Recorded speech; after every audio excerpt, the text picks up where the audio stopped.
You're crazy! This is too... Oh, the mango. I'm here for the mango. Fine, how are you? I want to do the blue bear. Right. I'll just let you know, the orange and the raspberry are going to be frozen. I'd give them about 40 minutes before you eat it.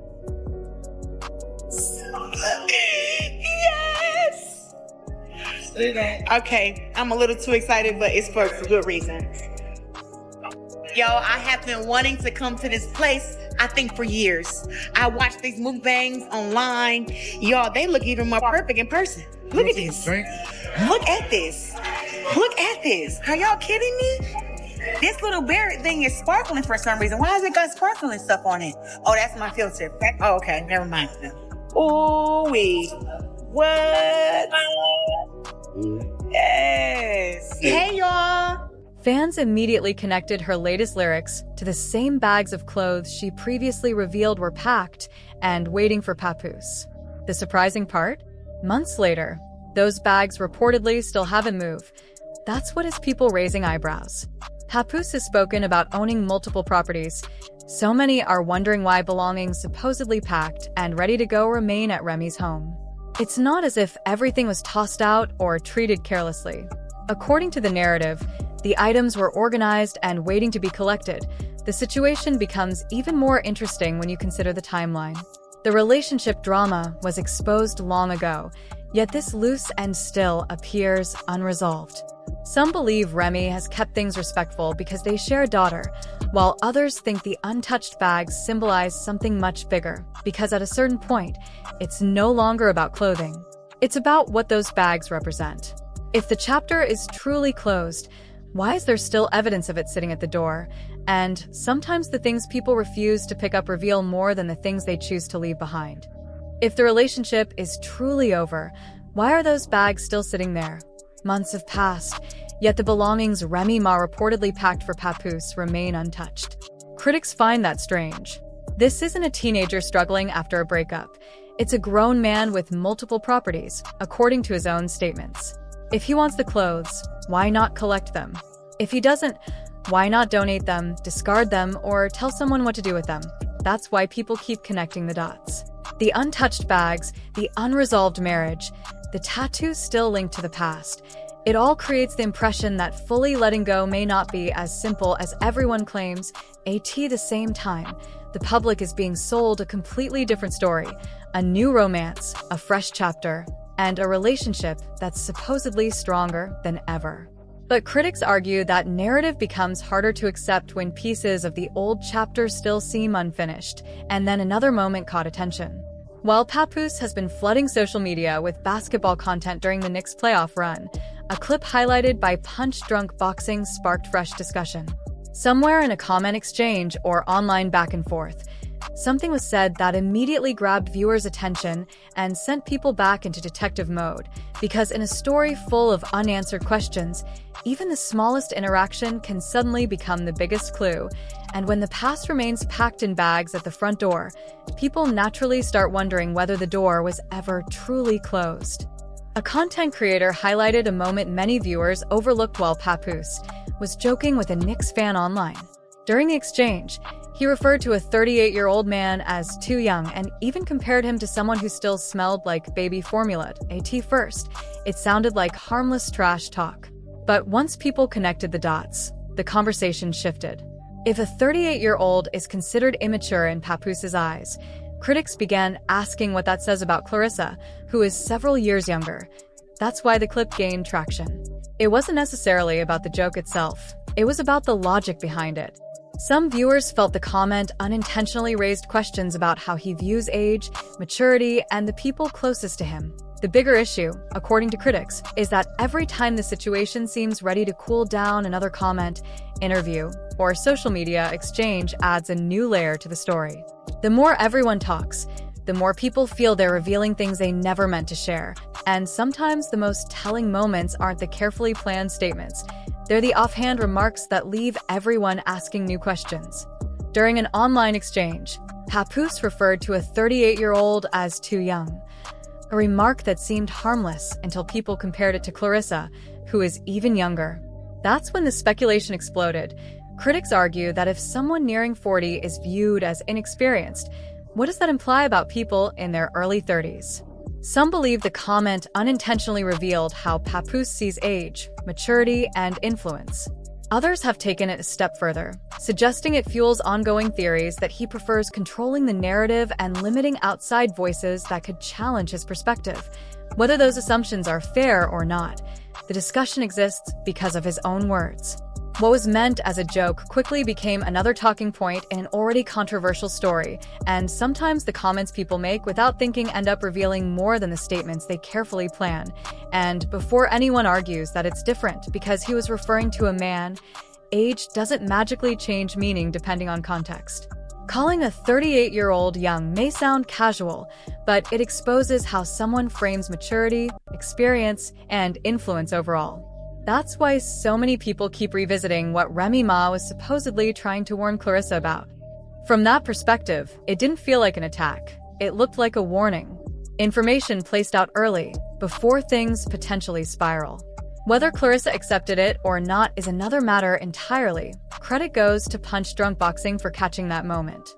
I'll be honest, I don't watch every live stream or full breakdown from start to finish. Sometimes I catch clips, sometimes I miss things completely. That specific comment? I missed it, but Punch Drunk didn't. And once it was highlighted, it changed the tone of how people interpreted it, because that one statement says more than it appears to on the surface. That on one side, Claressa may be seeing things through the lens of him being older, wiser, and more experienced. But comments like that make viewers question whether that same dynamic is being interpreted equally on both ends. Suddenly, intentions don't look as straightforward as they first seemed. And here's the reality. When people are emotionally invested, early warnings rarely land. Criticism gets dismissed, concerns get ignored, and everything continues until consequences appear. That's usually when the shift happens: confusion, heartbreak, overthinking, and regret. By then, the signs were already there, just overlooked in the moment. That's why this moment stands out. Because whether people admit it or not, comments like that create the impression that she may not fully realize what she's stepping into. And once viewers notice a pattern, they start connecting dots that were never officially connected. Now switching gears, there's another angle involving Claressa that's also been circulating. In a previous video, I mentioned she appeared to have gained some weight recently, pointing to her frequent vacation content, restaurant visits, and constant dessert posts online. Going back through the clips, I found the exact moment I meant: her eating those oversized fruit desserts filled with ice cream or rich fillings. The portions were huge, heavily loaded, and very indulgent on camera. That's exactly why some viewers started commenting on her appearance in the first place. Lately. You're crazy! Y'all, this is too... Oh, the mango. I'm here for the mango. Fine, how are you? I want to do the blue bear. Right. I'll just let you know, the orange and the raspberry are going to be frozen. I'd give them about 40 minutes before you eat it.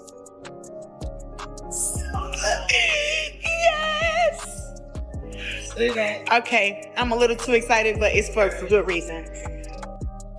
Yo, I have been wanting to come to this place, I think, for years. I watch these mukbangs online. Y'all, they look even more perfect in person. Look at this. Look at this. Look at this. Are y'all kidding me? This little bear thing is sparkling for some reason. Why has it got sparkling stuff on it? Oh, that's my filter. Oh, okay, never mind. Ooh-wee. What? Yes. Hey, y'all. Now, to be fair, this clip isn't recent. It's from roughly a month ago when she was in Los Angeles. Still, it gives a pretty clear snapshot of her eating patterns at the time, and honestly, the amount of food on that table was wild for one person. There's actual footage of her tasting the desserts, but the full eating session isn't even necessary to understand the point. What's clear is she went through each item at least once. Whether she finished everything or not, she definitely sampled all of it. That was the whole reason she ordered such a large spread in the first place. Step back for a second, and it becomes a lot to process. It doesn't exactly look like someone's strictly tracking their diet or being overly disciplined about intake. And at this point, it even feels like her priorities might have shifted. Not just in fitness, but overall focus. because lately boxing doesn't seem like the center of her world anymore. Instead, the energy leans more toward the influencer lifestyle, traveling, being around Papoose, posting content nonstop, reacting to critics, jumping on live streams, and feeding into online drama. That's the version of Claressa people keep seeing. And yes, she has been eating a lot on camera. Vacations are one thing, sure, but when it becomes a pattern, people start noticing. Yes, most people eat more while traveling. That's normal. But the issue for viewers is that Claressa isn't only posting these kinds of meals on vacation anymore. The same style of indulgent content keeps appearing, and that repetition is what's fueling the conversation. Then there's the contradiction people point to. She once said she wasn't really a drinker, yet certain clips circulating online suggest moments that don't fully match that statement. Fair or not, that inconsistency adds to the speculation. At the same time, she's still talking confidently about who she will fight and who she won't. But some fans are starting to question whether her focus is as sharp as before. Because when discipline slips even slightly, it eventually starts showing. That's why longtime supporters feel uneasy. They don't just see lifestyle changes, they see a possible shift in priorities, possibly influenced by a relationship. Not just any relationship, but one involving a married man. And that detail is what pushes the criticism even further. Because while she may view him as older, wiser, and more experienced, others hear those earlier remarks and walk away with a different conclusion entirely. To them, it sounds like someone describing people her age as young, impressionable, and easy to influence, right or wrong. That's the narrative those words created. And that's why some viewers now believe he doesn't necessarily see her as the mature, accomplished woman she sees herself as, but rather someone more moldable, easier to guide, and easier to shape. That's the perception many people are taking from everything that's been said publicly, but that's just my opinion. Now I want to hear yours. What do you think about all of this? And more importantly, what do you make of Papoose still not picking up those clothes? Because at this point, it's turning into one of the strangest ongoing details in the entire situation. If they're yours, take them. If not, donate them, give them away, or throw them out. But leaving them untouched for years makes less sense every day.